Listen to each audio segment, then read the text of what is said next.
किसी ने फूल से पूछा कि जब तुम्हें तोड़ा गया तो तुम्हें दर्द नहीं हुआ?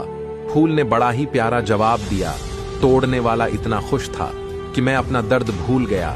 नंबर 2, नमक रोटी खाकर सो जाना, लेकिन अपनों के सामने कभी हाथ मत फैलाना, क्योंकि इतना वो देंगे नहीं जितना उससे कहीं ज्यादा वो सुनाएंगे। नंबर 3, जब तक खुद पर न बीत जाए तब तक दूसरों के दर्द मजाक ही लगते हैं। नंबर 4, मौत से बचने का सबसे शानदार तरीका है दूसरों के दिलों में जिंदा रहना सीख लो। ये कफन, ये जनाजे, ये कब्र सिर्फ बातें हैं दोस्त, वरना मर तो इंसान तब ही जाता है जब याद करने वाला कोई ना हो। नंबर 5, हंसते रहो, इसलिए नहीं कि आपके पास हंसने की वजह है, इसलिए कि दुनिया को रत्ती भर फर्क नहीं पड़ता आपके आंसू से।